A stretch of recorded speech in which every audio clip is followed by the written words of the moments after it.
to the channel. Today we have this question on indices, exponential equation precisely. I'll be glad to give it a try. Pause the video before coming to our solution. That said, let's get into class.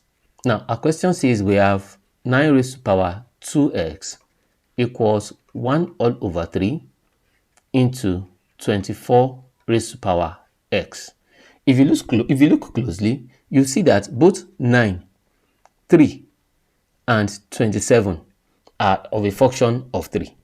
I can interpret 9 to be the same thing as 3, not 2, 3 raised to power 2, so that now this becomes all raised to power what? 2x will now be equals to 3 here raised to power minus 1. My 1 over 3, I can interpret it as 3 raised to power minus 1 into 27. 27 is the same thing as another 3 all raised to power 3.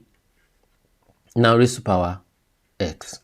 Now I can rewrite this to be 3 raised to the power of 4x equals 3. I have 3 raised to power minus 1.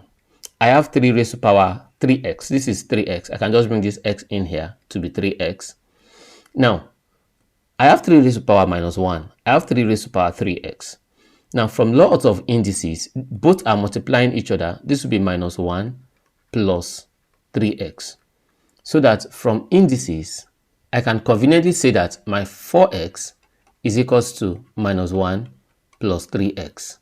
3x comes to the other side to meet 4x. I'm collecting like terms. 4x minus 3x equals minus 1. X obviously equals minus 1. I hope you understand how I got that simply.